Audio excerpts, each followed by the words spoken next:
2014년 10월 산 정상에서 점심을 먹고 있었습니다. 도윤이 일어서며 말했습니다. 잠깐 화장실 다녀올게. 서연이 고개를 끄덕였습니다. 도윤은 배낭을 그대로 두고 갔습니다. 10분이 지났습니다. 20분, 30분. 도윤은 돌아오지 않았습니다. 서연은 불안해지기 시작했습니다. 화장실로 가보았지만 아무도 없었습니다. 1시간이 지났습니다. 서연은 산장 관리인에게 달려갔습니다. 제 남편이 사라졌어요. 관리인이 방송을 했습니다. 하지만 응답이 없었습니다. 경찰에 신고했습니다. 수색대가 출동했습니다. 해가 지도록 도윤은 발견되지 않았습니다. 흔적조차 없었습니다. 마치 공기처럼 사라진 것 같았습니다. 서연은 무너졌습니다. 도윤아, 어디 있어? 외쳤지만 메아리만 돌아왔습니다. 본 영상은 실제 사연을 가상으로 표현한 작품입니다. 등장인물의 이름, 회사명 등은 가명임을 알려드립니다. 무료로 할 수 있는 구독과 좋아요를 눌러주시면 영상을 만드는데 힘이 됩니다. 시작하기 전에 어느 지역에서 듣고 계신지 댓글로 알려주시면 보다 감동적인 사연으로 인사드리겠습니다. 2014년 10월 장서연과 한도윤은 결혼 2달 만에 첫 여행을 떠났습니다. 신혼여행을 미뤄두었던 두 사람은 국내 유명산을 선택했습니다. 가을 단풍이 아름다운 시기였습니다. 서연은 기대에 차 있었습니다. 등산로는 생각보다 험했습니다. 하지만 도윤은 서연의 손을 꼭 잡아주며 길을 안내했습니다. 완벽한 남편이었습니다. 두 사람은 농담을 주고받으며 산을 올랐습니다. 4시간쯤 지나 정상에 도착했습니다. 정상에서의 풍경은 숨이 막힐 정도로 아름다웠습니다. 서연은 도윤과 함께 사진을 찍었습니다. 셀카도 찍고 다른 등산객에게 부탁해 기념사진도 찍었습니다. 행복한 순간이었습니다. 서연은 그때를 평생 기억하고 싶었습니다. 점심을 먹은 후 도윤이 일어났습니다. 잠깐 화장실 다녀올게. 도윤이 말했습니다. 서연이 고개를 끄덕였습니다. 도윤은 배낭을 그대로 두고 갔습니다. 서연은 남은 김밥을 먹으며 풍경을 감상했습니다. 10분이 지났습니다. 도윤이 돌아오지 않았습니다. 서연은 조금 이상하다고 느꼈지만 기다렸습니다. 20분, 30분. 시간이 흘렀지만 도윤은 나타나지 않았습니다. 서연은 불안해지기 시작했습니다. 화장실 쪽으로 가보았습니다. 남자 화장실 앞에서 나오는 사람들에게 물었습니다. 아무도 도윤을 보지 못했다고 했습니다. 서연은 주변을 찾아다녔습니다. 정상 주변을 모두 뒤졌지만 도윤은 보이지 않았습니다. 1시간이 지났습니다. 서연은 산장 관리인에게 도움을 요청했습니다. 관리인이 방송을 했습니다. 하지만 아무런 응답이 없었습니다. 서연은 경찰에 신고했습니다. 구조대가 출동했습니다. 해가 지기 전에 찾아야 했습니다. 수십 명이 산을 뒤졌습니다. 서연도 함께 찾아다녔습니다. 하지만 도윤은 발견되지 않았습니다. 흔적조차 없었습니다. 밤이 되었습니다. 수색은 다음 날로 연기되었습니다. 서연은 산장에서 잠을 이룰 수 없었습니다. 도윤이 어디 있을까? 다쳤을까? 길을 잃었을까? 수많은 생각이 머릿속을 맴돌았습니다. 일주일 동안 대대적인 수색이 이루어졌습니다. 경찰, 소방, 자원봉사자들까지 총동원되었습니다. 하지만 도윤은 발견되지 않았습니다. 마치 공기처럼 사라진 것 같았습니다. 한 달이 지났습니다. 수색은 중단되었습니다. 경찰은 사고사로 추정했습니다. 아마 계곡에 추락했을 것이라고. 하지만 시신도 발견되지 않았습니다. 사건은 미제로 남았습니다. 서연은 무너졌습니다. 죄책감에 시달렸습니다. 자신이 더 빨리 찾아봤어야 했다고, 함께 화장실에 갔어야 했다고, 매일 밤 악몽을 꿨습니다. 3년이 흘렀습니다. 2017년 가을이었습니다. 서연은 조금씩 일상으로 돌아가려 애썼습니다. 작은 회사에 취직했습니다. 친구들을 만나기 시작했습니다. 하지만 도윤의 기억은 여전히 마음 한구석에 남아 있었습니다. 어느 날 오후 서연은 회사에서 일하고 있었습니다. 핸드폰이 울렸습니다. 모르는 번호였습니다. 받았습니다. 장서연 씨죠? 경찰입니다. 서연의 심장이 뛰었습니다. 경찰이 말을 이었습니다. 한도윤 씨 실종 건으로 연락드렸습니다. 남편분의 소지품으로 추정되는 물건이 발견됐습니다. 서연은 숨이 막혔습니다. 3년 만의 소식이었습니다. 경찰이 계속 말했습니다. 경찰서로 와주실 수 있으신가요? 서연은 즉시 회사를 나왔습니다. 경찰서로 향했습니다. 가슴이 두근거렸습니다. 도윤에 대한 단서를 찾을 수 있을까? 혹시 살아있는 것은 아닐까? 희망과 불안이 교차했습니다. 경찰서에 도착했습니다. 형사가 서연을 맞이했습니다. 그는 증거 봉투를 꺼냈습니다. 안에는 도윤의 지갑이 들어 있었습니다. 서연이 선물한 지갑이었습니다. 확실했습니다. 어디서 발견됐나요? 서연이 물었습니다. 형사가 대답했습니다. 지방 도시의 쓰레기통에서요. 며칠 전에 버려진 것으로 보입니다. 서연은 충격을 받았습니다. 며칠 전, 3년 전이 아니라 그것은 도윤이 최근까지 살아있었다는 의미였습니다. 아니, 지금도 살아있을 수 있다는 뜻이었습니다. 서연의 세계가 흔들리기 시작했습니다. 서연은 형사에게 더 자세한 정보를 요구했습니다. 지갑이 발견된 정확한 위치, 시간, 주변 상황. 형사는 가능한 모든 정보를 알려주었습니다. 전라남도의 작은 해안 도시였습니다. 서연은 그곳에 가보기로 결심했습니다. 다음 날 서연은 기차를 타고 그 도시로 향했습니다. 4시간이 걸렸습니다. 창밖 풍경을 보며 서연은 생각했습니다. 도윤이 정말 살아있다면 왜 연락하지 않았을까? 무슨 이유가 있을까? 도시에 도착했습니다. 작은 항구 도시였습니다. 서연은 지갑이 발견된 장소로 갔습니다. 주택가 골목의 쓰레기장이었습니다. 주변을 둘러보았습니다. 평범한 동네였습니다. 서연은 근처 상가를 돌아다니며 도윤의 사진을 보여주었습니다. 편의점, 식당, 카페, 대부분 모른다고 했습니다.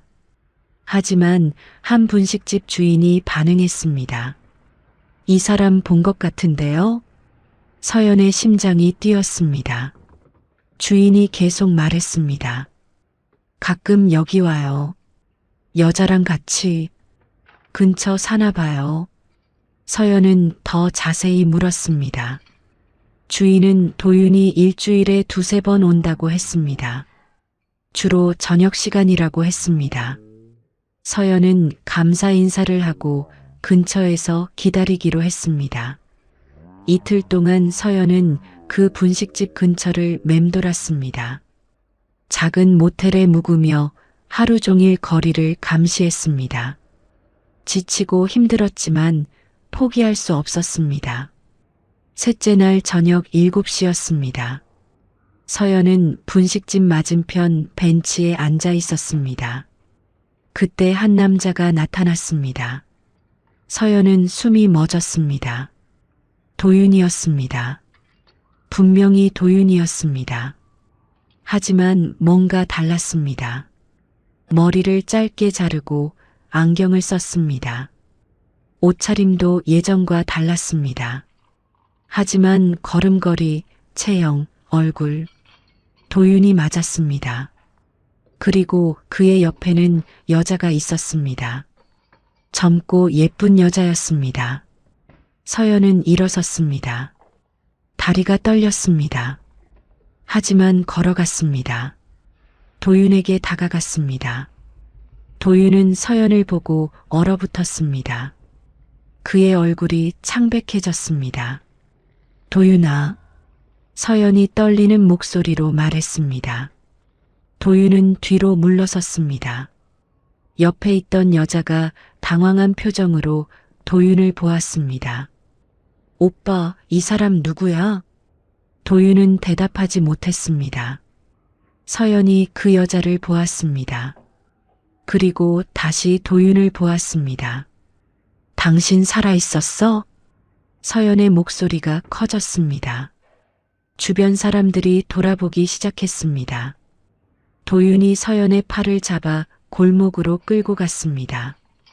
여자도 따라왔습니다. 골목에서 도윤이 입을 열었습니다. 서연아, 미안해. 서연은 믿을 수 없었습니다. 미안하다고? 3년 동안 죽은 줄 알고 살았는데? 서연이 소리쳤습니다. 미안하다고? 그게 다야? 3년 동안 어디 있었어? 도윤은 대답하지 못했습니다.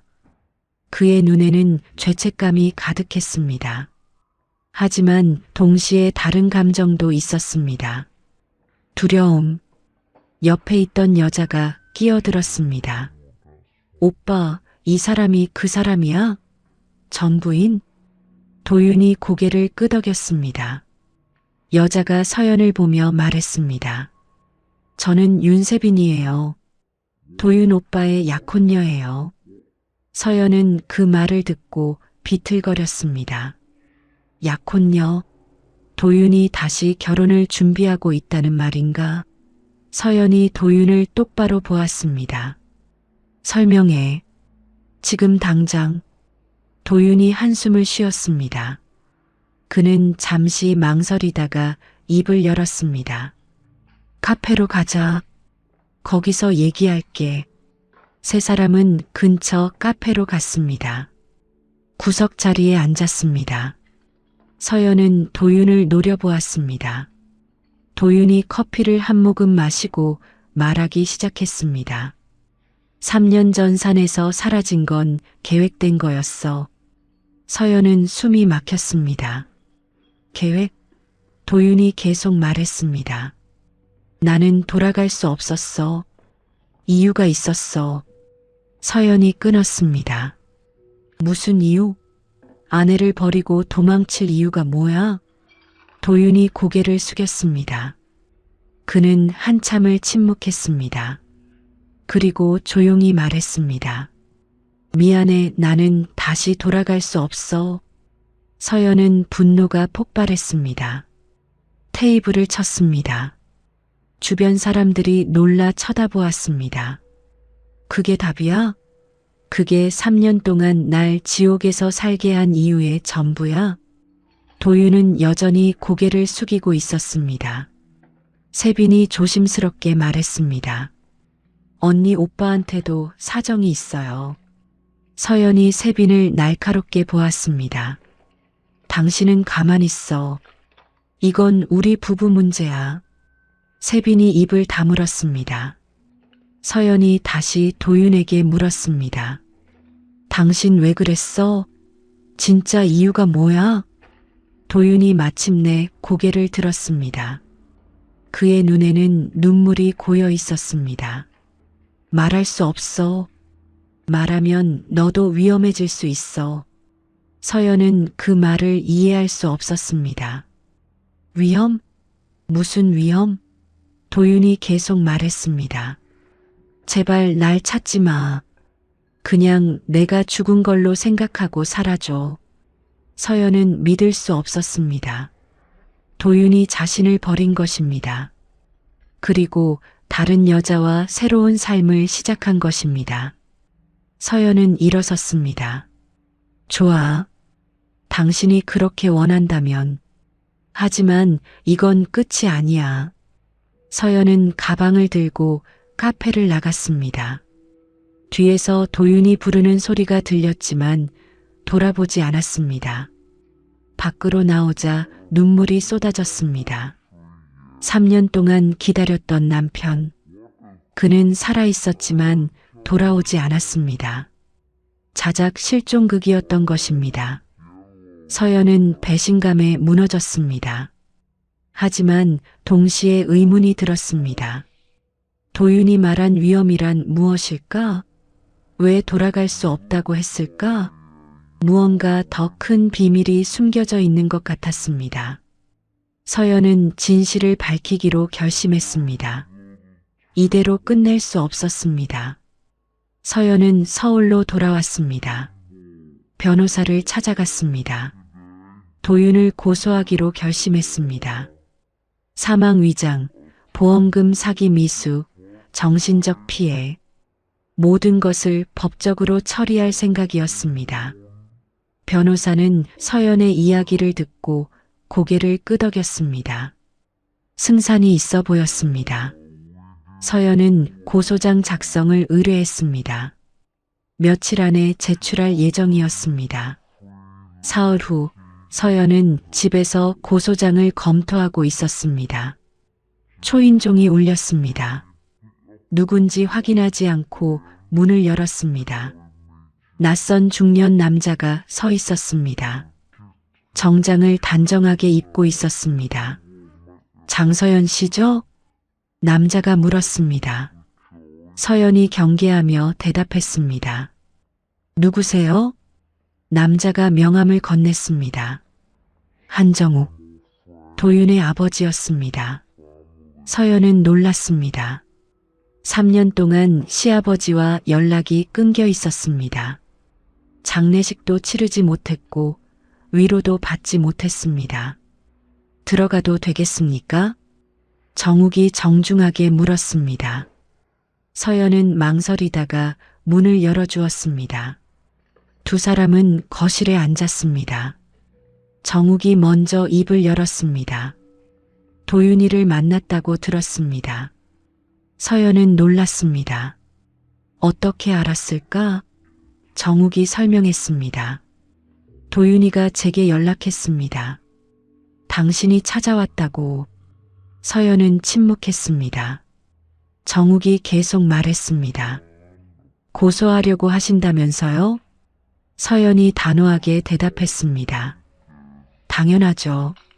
3년 동안 저를 속였어요. 법적 책임을 져야죠. 정욱이 한숨을 쉬었습니다. 그는 잠시 망설이다가 입을 열었습니다. 고소하시기 전에 진실을 들어보시겠습니까? 서연이 그를 의심스럽게 바라보았습니다. 정욱이 가방에서 서류 뭉치를 꺼냈습니다. 테이블 위에 놓았습니다. 3년 전 도윤이는 회사 일로 출장을 갔었습니다. 거기서 우연히 회사의 비리를 발견했습니다. 서연은 서류를 보았습니다. 회계장부, 거래 내역, 이메일 기록, 모두 불법적인 내용들이었습니다. 횡령, 탈세, 비자금 조성. 정욱이 설명했습니다. 우리 회사는 오랫동안 이런 일을 해왔습니다. 저도 관여했습니다. 서연은 충격을 받았습니다. 시아버지가 범죄자였다니. 정욱이 계속 말했습니다. 도윤이는 이 사실을 알고 괴로워했습니다. 아버지를 신고해야 할지, 가족을 지켜야 할지. 정욱의 목소리에는 후회가 묻어 있었습니다. 그래서 도윤이는 당신과 등산을 갔습니다. 당신에게 모든 것을 털어놓고 조언을 구하려고. 서연은 3년 전 그날을 떠올렸습니다. 도윤이 뭔가 심각한 표정이었던 것을 말하려다 멈춘 것. 그때 그가 이런 고민을 하고 있었던 것입니다. 하지만 저는 그것을 막았습니다. 정욱이 고백했습니다. 서연이 놀라서 물었습니다. 어떻게요? 정욱이 설명했습니다. 그는 도윤을 미행시켰습니다. 도윤이 무엇을 하는지 감시했습니다. 등산을 간다는 것을 알고 사람을 보냈습니다. 도윤이 화장실에 갔을 때 그를 데리고 갔습니다. 협박했습니다. 만약 비리를 폭로하면 당신을 해치겠다고. 서연은 숨이 막혔습니다. 정욱이 자신을 위협했다니. 정욱이 계속 말했습니다. 도윤이는 당신을 지키기 위해 선택했습니다. 사라지는 것을, 죽은 것처럼 위장하는 것을. 서연은 모든 것을 이해하기 시작했습니다. 도윤이 배신자가 아니었습니다. 그는 서연을 보호하려 했던 것입니다. 정욱이 서류를 정리하며 말했습니다. 저는 도윤이에게 새 신분을 만들어줬습니다. 그리고 지방으로 보냈습니다. 회사를 지키기 위해서였습니다. 서연이 떨리는 목소리로 물었습니다. 그럼 윤세빈은요? 정욱이 대답했습니다.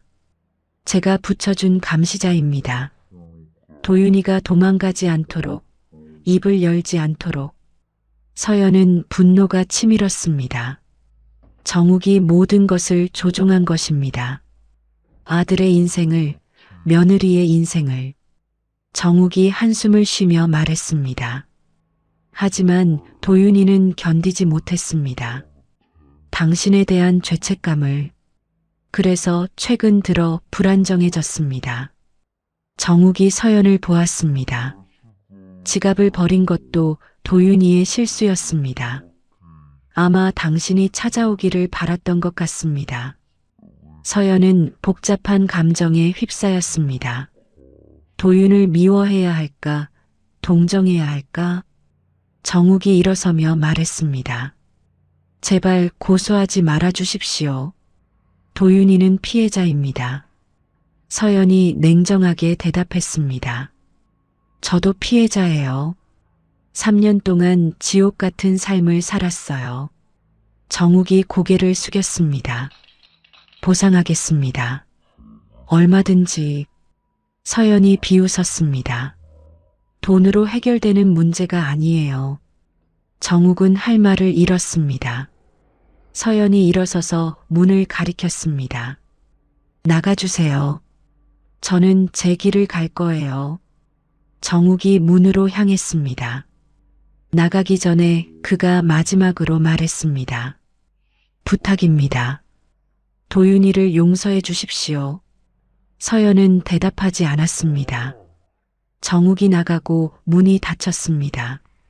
서연은 소파에 주저앉았습니다. 모든 진실을 알게 되었지만 마음은 더 복잡해졌습니다. 도윤은 가해자이면서 피해자였습니다. 정욱이 모든 것을 조종했습니다. 하지만 도윤도 선택했습니다. 서연과 싸우지 않고 도망친 것을. 그것도 배신이었습니다. 서연은 창밖을 바라보았습니다. 해가 지고 있었습니다. 3년 동안 찾던 진실을 알게 되었습니다. 하지만 이것으로 끝낼 수 없었습니다. 정욱의 범죄, 도윤의 비겁함, 모든 것을 바로잡아야 했습니다. 서연은 결심했습니다. 단순한 고소가 아니라 모든 진실을 세상에 알리기로. 정욱의 회사 비리를 폭로하고 도윤이 왜 사라져야 했는지 밝히기로. 그것이 진정한 복수이자 정의였습니다. 서연은 노트북을 열었습니다. 정욱이 남기고 간 서류를 스캔하기 시작했습니다. 모든 증거를 수집할 것입니다. 그리고 적절한 때에 폭로할 것입니다. 서연의 복수가 시작되었습니다. 서연은 2주 동안 조용히 움직였습니다. 정욱이 남긴 서류를 바탕으로 더 많은 증거를 수집했습니다.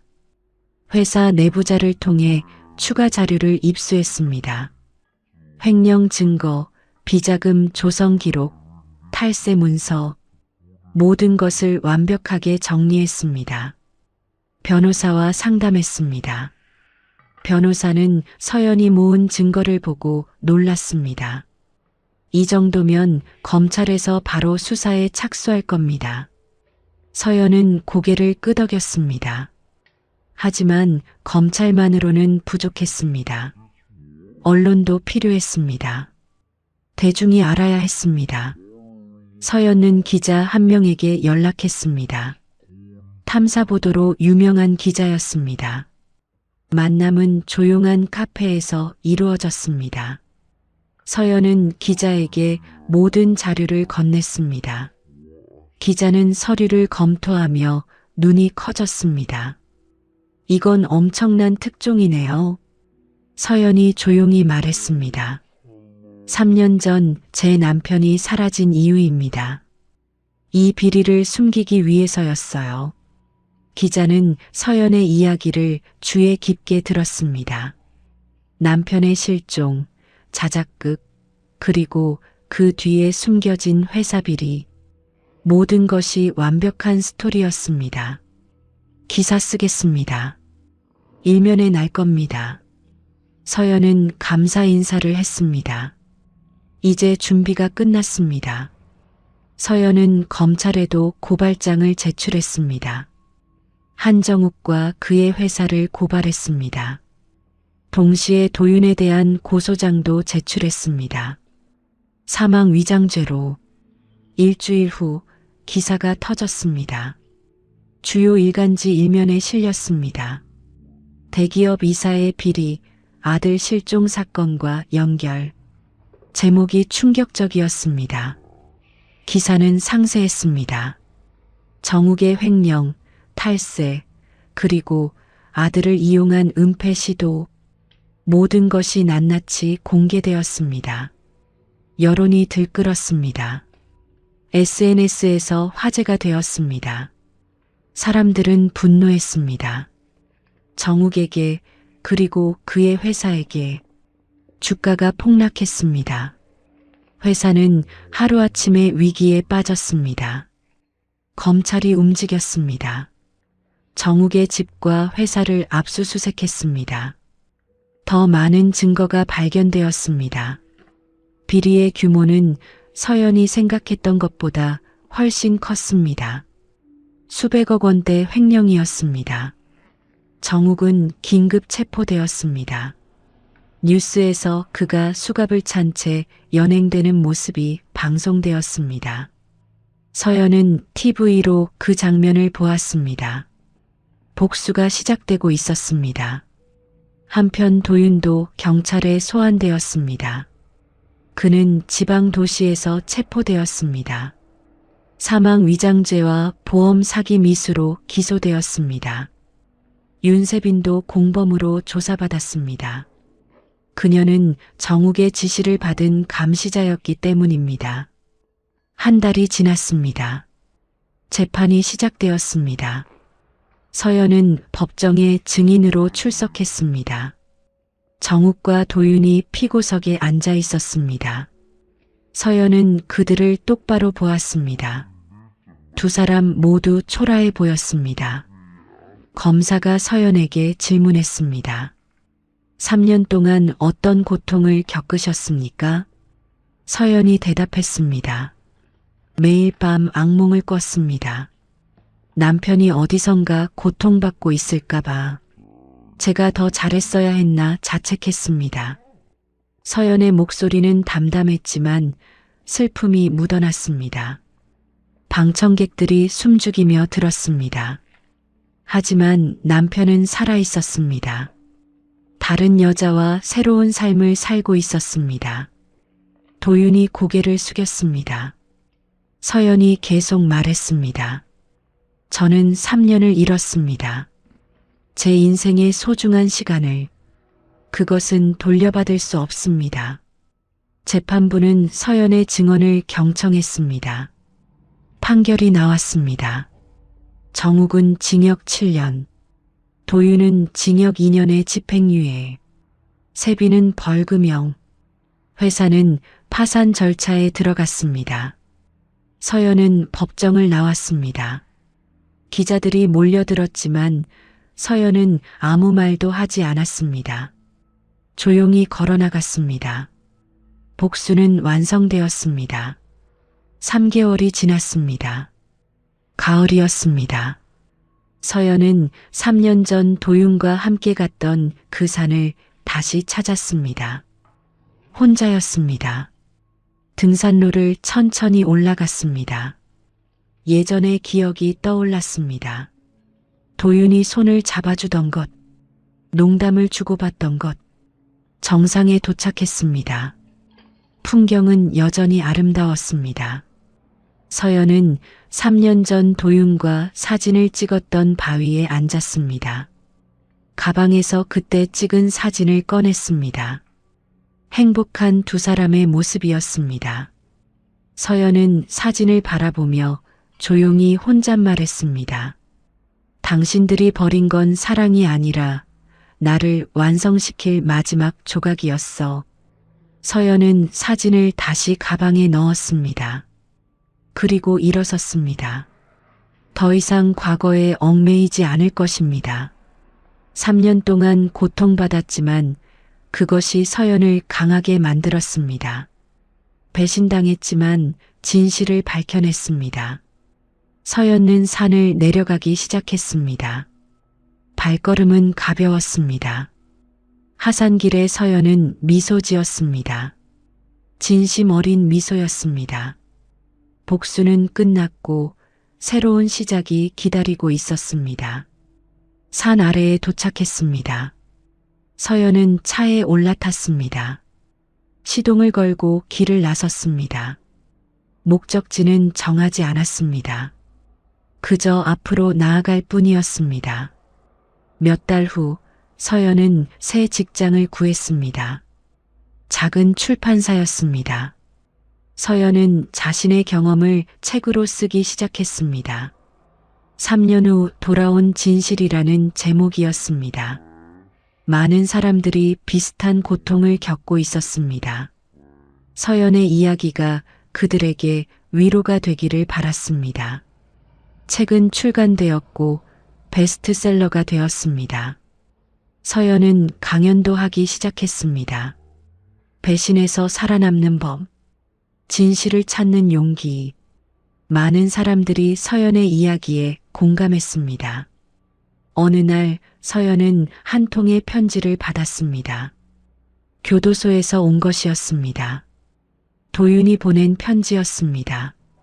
서연은 한참 망설이다가 편지를 열었습니다. 서연아, 미안해. 진심으로 미안해. 나는 비겁했어. 너를 지킬 용기가 없었어.